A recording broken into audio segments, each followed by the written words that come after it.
আমন্ত্রণ সবাইকে। গল্পস্বল্পে আজ পড়ছি রবীন্দ্রনাথ ঠাকুরের লেখা ছোট গল্প ছুটি। বালকদিগের সর্দার ফটিক চক্রবর্তীর মাথায় চট করিয়া একটা নূতন ভাব উদয় হইল। নদীর ধারে একটা প্রকাণ্ড শালকাষ্ঠ মাস্তুলে রূপান্তরিত হইবার প্রতীক্ষায় পড়িয়াছিল। স্থির হইল সেটা সকলে মিলিয়া গড়াইয়া লইয়া যাইবে। যে ব্যক্তির কাঠ আবশ্যককালে তাহার যে কতখানি বিস্ময়, বিরক্তি এবং অসুবিধা বোধ হইবে তাহাই উপলব্ধি করিয়া বালকেরা এ প্রস্তাবে সম্পূর্ণ অনুমোদন করিল। কোমর বাঁধিয়া সকলেই যখন মনোযোগের সহিত কার্যে প্রবৃত্ত হইবার উপক্রম করিতেছে, এমন সময়ে ফটিকের কনিষ্ঠ মাখনলাল গম্ভীরভাবে সেই গুড়ির উপরে গিয়া বসিল। ছেলেরা তাহার এইরূপ উদার ঔদাসীন্য দেখিয়া কিছু বিমর্ষ হইয়া গেল। একজন আসিয়া ভয়ে ভয়ে তাহাকে একটু আধটু ঠেলিল, কিন্তু সে তাহাতে কিছুমাত্র বিচলিত হইল না। এ অকাল তত্ত্বজ্ঞানী মানব সকল প্রকার ক্রীড়ার অসারতার সম্বন্ধে নীরবে চিন্তা করিতে লাগিল। ফটিক আসিয়া আস্ফালন করিয়া কহিল, দেখ, মার খাবি, এই বেলা ওঠ। সে তাহাতে আরও একটু নড়িয়া চড়িয়া আসনটি বেশ স্থায়ী রূপে দখল করিয়া লইল। এরূপ স্থলে সাধারণের নিকট রাজসম্মান রক্ষা করিতে হইলে অবাধ্য ভ্রাতার গণ্ডদেশে অনতিবিলম্বে এক চর কষাইয়া দেওয়া ফটিকের কর্তব্য ছিল। সাহস হইল না, কিন্তু এমন একটা ভাব ধরিল যেন ইচ্ছা করিলেই এখনই তাহাকে রীতিমতো শাসন করিয়া দিতে পারে, কিন্তু করিল না। কারণ পূর্বাপেক্ষা আরেকটা ভালো খেলা উদয় হইয়াছে মাথায়, তাহাতে আর একটু বেশি মজা আছে। প্রস্তাব করিল, মাখনকে শুদ্ধ ওই কাঠ গড়াইতে আরম্ভ করা যাক। মাখন মনে করিল ইহাতে তাহার গৌরব আছে, কিন্তু অন্যান্য পার্থিব গৌরবের ন্যায় ইহার আনুষঙ্গিক যে বিপদের সম্ভাবনাও আছে তাহা তাহার কিংবা আর কাহারও মনে উদয় হয় নাই। ছেলেরা কোমর বাঁধিয়া ঠেলিতে আরম্ভ করিল, মারো ঠেলা, হেইও, সাবাস জোয়ান, হেইও। গুড়ি এক পাক ঘুরিতে না ঘুরিতেই মাখন তাহার গাম্ভীর্য, গৌরব এবং তত্ত্বজ্ঞান সমেত ভূমিসাৎ হইয়া গেল। খেলার আরম্ভেই এইরূপ আশাতীত ফল লাভ করিয়া অন্যান্য বালকেরা বিশেষ হৃষ্ট হইয়া উঠিল, কিন্তু ফটিক কিছু শশব্যস্ত হইল। মাখন তৎক্ষণাৎ ভূমিসজ্জা ছাড়িয়া ফটিকের উপরে গিয়া পড়িল, একেবারে অন্ধভাবে মারিতে লাগিল। তাহার নাকে মুখে আঁচড় কাটিয়া কাঁদিতে কাঁদিতে গৃহাভিমুখে গমন করিল। খেলা ভাঙিয়া গেল। ফটিক গোটা কতক কাশ উৎপাটন করিয়া লইয়া একটা অর্ধনিমগ্ন নৌকার গলুইয়ের উপরে চড়িয়া বসিয়া চুপচাপ করিয়া কাশের গোড়া চিবাইতে লাগিল। এমন সময় একটা বিদেশি নৌকা ঘাটে আসিয়া লাগিল। একটি অর্ধবয়সী ভদ্রলোক কাঁচা গোফ এবং পাকা চুল লইয়া বাহির হইয়া আসিলেন। বালককে জিজ্ঞাসা করিলেন, চক্রবর্তীদের বাড়ি কোথায়? বালক ডাঁটা চিবাইতে চিবাইতে কহিল, ওই হোথা। কিন্তু কোন দিকে যে নির্দেশ করিল কাহারও বুঝিবার সাধ্য রইল না। ভদ্রলোকটি আবার জিজ্ঞাসা করিলেন, কোথা? সে বলিল, জানি নে। বলিয়া পূর্ববৎ তৃণমূল হইতে রসগ্রহণে প্রবৃত্ত হইল। বাবুটি তখন অন্য লোকের সাহায্য অবলম্বন করিয়া চক্রবর্তীদের গৃহের সন্ধানে চলিলেন। অবিলম্বে বাঘা বাগদি আসিয়া কহিল, ফটিক দাদা, মা ডাকছে। ফটিক কহিল, যাব না। বাঘা তাহাকে বলপূর্বক আরকোলা করিয়া তুলিয়া লইয়া গেল। ফটিক নিষ্ফল আক্রোশে হাত পা ছুঁড়িতে লাগিল। ফটিককে দেখিবা মাত্র তার মা অগ্নিমূর্তি হইয়া কহিলেন, আবার তুই মাখনকে মেরেছিস? ফটিক কহিল, না, মারিনি। ফের মিথ্যে কথা বলছিস? কখনো মারিনি, মাখনকে জিজ্ঞাসা করো। মাখনকে প্রশ্ন করাতে মাখন আপনার পূর্ব নালিশের সমর্থন করিয়া বলিল, হ্যাঁ, মেরেছে। তখন আর ফটিকের সহ্য হইল না। দ্রুত গিয়া মাখনকে এক সশব্দ চর কষাইয়া দিয়া কহিল, ফের মিথ্যে কথা। মা মাখনের পক্ষ লইয়া ফটিককে সবেগে নাড়া দিয়া তাহার পৃষ্ঠে 2-3টা প্রবল চপেটাঘাত করিলেন। ফটিক মাকে ঠেলিয়া দিল। মা চিৎকার করিয়া কহিলেন, তুই আমার গায়ে হাত তুলিস? এমন সময়ে সেই কাঁচা পাকা বাবুটি ঘরে ঢুকিয়া বলিলেন, কি হচ্ছে তোমাদের? ফটিকের মা বিস্ময়ে আনন্দে অভিভূত হইয়া বলিলেন, ও মা, এ যে দাদা, তুমি কবে এলে? বলিয়া গড় করিয়া প্রণাম করিলেন। বহুদিন হইল দাদা পশ্চিমে কাজ করিতে গিয়াছিলেন। ইতিমধ্যে ফটিকের মার 2 সন্তান হইয়াছে। তাহারা অনেকটা বাড়িয়া উঠিয়াছে। তাহার স্বামীর মৃত্যু হইয়াছে, কিন্তু একবারও দাদার সাক্ষাৎ পাই নাই। আজ বহুকাল পরে দেশে ফিরিয়া আসিয়া বিশ্বম্ভরবাবু তাহার ভগিনীকে দেখিতে আসিয়াছেন। কিছুদিন খুব সমারোহে গেল। অবশেষে বিদায় লইবার 2-1 দিন পূর্বে বিশ্বম্ভরবাবু তাহার ভগিনীকে ছেলেদের পড়াশোনা এবং মানসিক উন্নতি সম্বন্ধে প্রশ্ন করিলেন। উত্তরে ফটিকের অবাধ্য উচ্ছৃঙ্খলতা, পাঠে অমনোযোগ এবং মাখনের সুশান্ত সুশীলতা ও বিদ্যানুরাগের বিবরণ শুনিলেন। তাহার ভগিনী কহিলেন, ফটিক আমার হাড় জ্বালাতন করিয়াছে।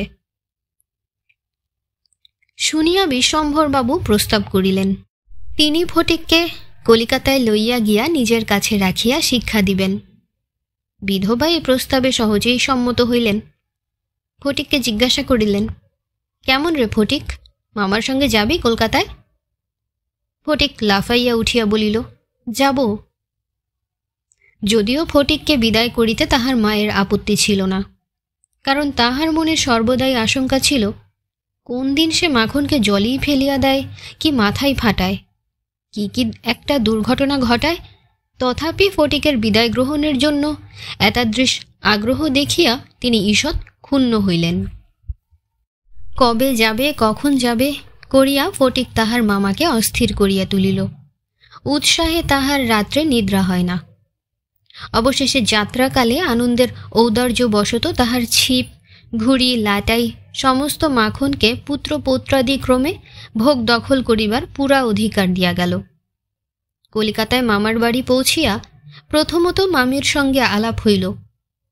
মামি এই অনাবশ্যক পরিবার বৃদ্ধিতে মনে মনে যে বিশেষ সন্তুষ্ট হইয়াছিলেন তাহা বলিতে পারি না। তাহার নিজের 3টি ছেলে লইয়া তিনি নিজের নিয়মে ঘরকন্যা পাতিয়া বসিয়া আছেন। ইহার মধ্যে সহসা একটি 13 বৎসরের অপরিচিত অশিক্ষিত পাড়াগে ছেলে ছাড়িয়া দিলে কিরূপ একটা বিপ্লবের সম্ভাবনা উপস্থিত হয়। বিশ্বম্ভরের এত বয়স হইল, তবু কিছুমাত্র যদি জ্ঞানকাণ্ড থাকে। বিশেষত 13-14 বৎসরের ছেলের মতো পৃথিবীতে এমন বালাই আর নেই। শোভাও নাই, কোনো কাজেও লাগে না, স্নেহও উদ্রেক করে না। তাহার সঙ্গসুখও বিশেষ প্রার্থনীয় নহে। তাহার মুখে আধো আধো কথাও ন্যাকামি, পাকা কথাও জ্যাঠামি, কথা মাত্রই প্রগল্ভতা। হঠাৎ কাপড় চোপড়ের পরিমাণ রক্ষা না করিয়া বেমানান রূপে বাড়িয়া উঠে। লোকে সেটা তাহার একটা কুশ্রী স্পর্ধাস্বরূপ জ্ঞান করে। তাহার শৈশবের লালিত্য এবং কণ্ঠস্বরের মিষ্টতা সহসা চলিয়া যায়। লোকে সেজন্য তাহাকে মনে মনে অপরাধ না দিয়া থাকিতে পারে না। শৈশব এবং যৌবনের অনেক দোষ মাপ করা যায়, কিন্তু এই সময়ে কোনো স্বাভাবিক অনিবার্য ত্রুটিও যেন অসহ্য বোধ হয়। সেও সর্বদা মনে মনে বুঝিতে পারে পৃথিবীর কোথাও সে ঠিক খাপ খাইতেছে না। এই জন্য আপনার অস্তিত্ব সম্বন্ধে সর্বদা লজ্জিত ও ক্ষমা প্রার্থী হইয়া থাকে। অথচ এই বয়সেই স্নেহের জন্য কিঞ্চিত অতিরিক্ত কাতরতা মনে জন্মায়। এই সময়ে যদি সে কোনো সহৃদয় ব্যক্তির নিকট হইতে স্নেহ কিংবা সখ্য লাভ করিতে পারে, তবে তাহার নিকট আত্মবিকৃত হইয়া থাকে।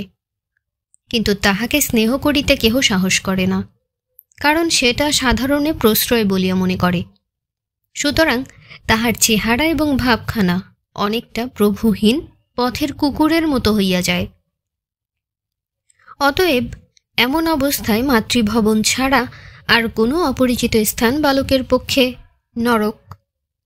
চারিদিকের স্নেহশূন্য বিরাগ তাহাকে পদে পদে কাটার মতো বিধে। এই বয়সে সাধারণত নারীজাতিকে কোনো এক শ্রেষ্ঠ সর্বলোকের দুর্লভ জীব বলিয়া মনে ধারণা হইতে আরম্ভ হয়। অতএব তাহাদের নিকট হইতে উপেক্ষা অত্যন্ত দুঃসহ বোধ হয়। মামির স্নেহহীন চক্ষে সে যে একটা দুর্গ্রহের মতো প্রতিভাত হইতেছে, এইটে ফটিকের সবচেয়ে বাজিত। মামি যদি দৈবাৎ তাহাকে কোনো একটা কাজ করিতে বলিতেন, তাহা হইলে সে মনের আনন্দে যতটা আবশ্যক তার চেয়ে বেশি কাজ করিয়া ফেলিত। অবশেষে মামি যখন তাহার উৎসাহ দমন করিয়া বলিতেন, ঢের হয়েছে, ঢের হয়েছে, ওতে আর তোমায় হাত দিতে হবে না, এখন তুমি নিজের কাজে মন দাও গে, একটু পড়ো গে যাও, তখন তাহার মানসিক উন্নতির প্রতি মামির এতটা যত্ন বাহুল্য তাহার অত্যন্ত নিষ্ঠুর অবিচার বলিয়া মনে হইত। ঘরের মধ্যে এইরূপ অনাদর ইহার পর আবার হাফ ছাড়িবার জায়গা ছিল না। দেওয়ালের মধ্যে আটকা পড়িয়া কেবলই তাহার সেই গ্রামের কথা মনে পড়িত। প্রকাণ্ড একটা ধাউস ঘুড়ি লইয়া বো বো শব্দে উড়াইয়া বেড়াইবার সেই মাঠ, তাইরে নাইরে নাইরে না করিয়া উচ্চ স্বরে স্বরচিত রাগিনী আলাপ করিয়া অকর্মণ্যভাবে ঘুরিয়া বেড়াইবার সেই নদী তীর, দিনের মধ্যে যখন তখন ঝাঁপ দিয়া পড়িয়া সাঁতার কাটিবার সেই সংকীর্ণ স্রোতস্বিনী, সেই সব দল বল উপদ্রব স্বাধীনতা, এবং সর্বোপরি সেই অত্যাচারিণী অবিচারিণী মা অহর্নিশি তাহার নিরুপায় চিত্তকে আকর্ষণ করিত। জন্তুর মতো এক প্রকার অবুঝ ভালোবাসা, কেবল একটা কাছে যাইবার অন্ধ ইচ্ছা, কেবল একটা না দেখিয়া অব্যক্ত ব্যাকুলতা, গোধূলি সময়ের মাতৃহীন বৎসের মতো কেবল একটা আন্তরিক মা মা ক্রন্দন, সেই লজ্জিত শঙ্কিত শীর্ণ দীর্ঘ অসুন্দর বালকের অন্তরে কেবলই আলোড়িত হইত। স্কুলে এত বড় নির্বোধ এবং অমনোযোগী বালক আর ছিল না। একটা কথা জিজ্ঞেস করিলে সে হা করিয়া চাহিয়া থাকিত। মাস্টার যখন মার আরম্ভ করিত, তখন ভারক্লান্ত গর্ধবের মতো নীরবে সহ্য করিত। ছেলেদের যখন খেলিবার ছুটি হইত, তখন জানালার কাছে দাঁড়াইয়া দূরের বাড়িগুলার ছাদ নিরীক্ষণ করিত। যখন সেই দ্বিপ্রহর রৌদ্রে কোনো একটা ছাদে দু একটি ছেলে মেয়ে কিছু একটা খেলার ছলে ক্ষণিকের জন্য দেখা দিয়া যাইত, তখন তাহার চিত্ত অধীর হইয়া উঠিত। একদিন অনেক প্রতিজ্ঞা করিয়া অনেক সাহসে মামাকে জিজ্ঞাসা করিয়াছিল, মামা, মার কাছে কবে যাব? মামা বলিয়াছিলেন, স্কুলের ছুটি হোক, কার্তিক মাসে পুজোর ছুটি, সে এখনো ঢের দেরি। একদিন ফটিক তাহার স্কুলের বই হারাইয়া ফেলিল। একে তো সহজেই পড়া তৈরি হয় না, তাহার পর বই হারাইয়া একেবারে নাচার হইয়া পড়িল। মাস্টার প্রতিদিন তাহাকে অত্যন্ত মারধর অপমান করিতে আরম্ভ করিলেন। স্কুলে তাহার এমন অবস্থা হইল যে তাহার মামাতো ভাইরা তাহার সহিত সম্বন্ধ স্বীকার করিতে লজ্জাবোধ করিত। ইহার কোনো অপমানে তাহারা অন্যান্য বালকের চেয়েও যেন বলপূর্বক বেশি করিয়া আমোদ প্রকাশ করিত। অসহ্য বোধ হওয়াতে একদিন ফটিক তাহার মামির কাছে নিতান্ত অপরাধীর মতো গিয়া কহিল, বই হারিয়ে ফেলেছি। মামি অধরের দুই প্রান্তে বিরক্তির রেখা অঙ্কিত করিয়া বলিলেন, বেশ করেছ, আমি তোমাকে মাসের মধ্যে 5 বার করে বই কিনে দিতে পারি নে। ফটিক আর কিছু না বলিয়া চলিয়া আসিল। সে যে পরের পয়সা নষ্ট করিতেছে এই মনে করিয়া তাহার মায়ের উপর অত্যন্ত অভিমান উপস্থিত হইল। নিজের হীনতা এবং দৈন্য তাহাকে মাটির সহিত মিশাইয়া ফেলিল। স্কুল হইতে ফিরিয়া সেই রাত্রে তাহার মাথা ব্যথা করিতে লাগিল এবং গা শিরশির করিয়া আসিল। বুঝিতে পারিল তাহার জ্বর আসিতেছে। বুঝিতে পারিল ব্যামো বাঁধাইলে তাহার মামির প্রতি অত্যন্ত অনর্থক উপদ্রব করা হইবে। মামি এই ব্যামোটাকে যে কিরূপ একটা অকারণ অনাবশ্যক জ্বালাতনের স্বরূপ দেখিবে, তাহা সে স্পষ্ট উপলব্ধি করিতে পারিল। রোগের সময় এই অকর্মণ্য অদ্ভুত নির্বোধ বালক পৃথিবীতে নিজের মা ছাড়া আর কাহারও কাছে সেবা পাইতে পারে, এরূপ প্রত্যাশা করিতে তাহার লজ্জাবোধ হইতে লাগিল। পরদিন প্রাতকালে ফটিককে আর দেখা গেল না। চতুর্দিকে প্রতিবেশীদের ঘরে খোঁজ করিয়া তাহার কোনো সন্ধান পাওয়া গেল না। সেদিন আবার রাত্রি হইতে মুষলধারে শ্রাবণের বৃষ্টি পড়িতেছে, সুতরাং তাহার খোঁজ করিতে লোকজনকে অনর্থক অনেক ভিজিতে হইল। অবশেষে কোথাও না পাইয়া বিশ্বম্ভরবাবু পুলিশে খবর দিলেন। সমস্ত দিনের পর সন্ধ্যার সময় একটা গাড়ি আসিয়া বিশ্বম্ভরবাবুর বাড়ির সম্মুখে দাঁড়াইল। তখনও ঝুপঝুপ করিয়া অবিশ্রাম বৃষ্টি পড়িতেছে। রাস্তায় এক হাঁটু জল দাঁড়াইয়া গিয়াছে। দুইজন পুলিশের লোক গাড়ি হইতে ফটিককে ধরাধরি করিয়া নামাইয়া বিশ্বম্ভরবাবুর নিকট উপস্থিত করিল। তাহার আপাদমস্তক ভিজা, সর্বাঙ্গে কাদা, মুখ চক্ষু লোহিত বর্ণ, থরথর করিয়া কাঁপিতেছে। বিশ্বম্ভরবাবু প্রায় কোলে করিয়া তাহাকে অন্তঃপুরে লইয়া গেলেন। মামি তাহাকে দেখিয়াই বলিয়া উঠিলেন, কেন বাপু, পরের ছেলেকে নিয়ে কেন এ কর্মভোগ? দাও ওকে বাড়ি পাঠিয়ে। বাস্তবিক সমস্ত দিন দুশ্চিন্তায় তাহার ভালোরূপ আহার আদি হয় নাই, এবং নিজের ছেলেদের সহিত নাহক অনেক খিটমিট করিয়াছেন।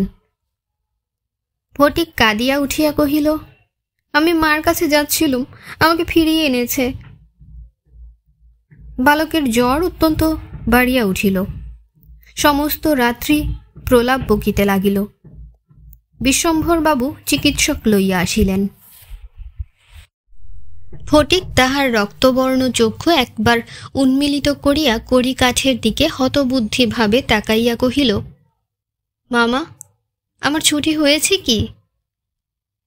বিশ্বম্ভরবাবু রুমালে চোখ মুছিয়া সস্নেহে ফটিকের শীর্ণ তপ্ত হাতখানি হাতের উপর তুলিয়া লইয়া তাহার কাছে আসিয়া বসিলেন। ফটিক আবার বিড়বিড় করিয়া বকিতে লাগিল। বলিল, মা, আমাকে মারিস নে মা, সত্যি বলছি, আমি কোনো দোষ করিনি।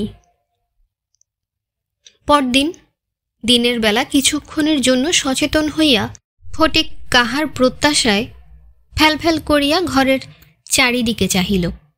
নিরাশ হইয়া আবার নীরবে দেয়ালের দিকে মুখ করিয়া পাশ ফিরিয়া শুইল।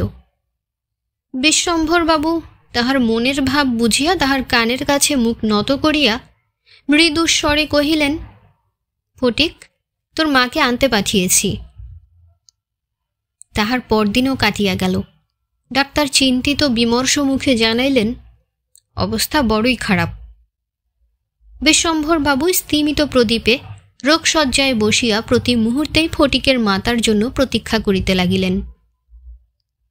ফটিক খালাসিদের মতো সুর করিয়া বলিতে লাগিল, এক বাও মেলে না, দো বাও মেলে না, এ না। কলিকাতায় আসিবার সময় কতকটা রাস্তায় স্টিমারে আসিতে হইয়াছিল। খালাসিরা কাছি ফেলিয়া সুর করিয়া জল মাপিত। ফটিক প্রলাপে তাহাদেরই অনুকরণে করুণ স্বরে জল মাপিতেছে, এবং যে অকুল সমুদ্রে যাত্রা করিতেছে, বালক রশি ফেলিয়া কোথাও তাহার তল পাইতেছে না।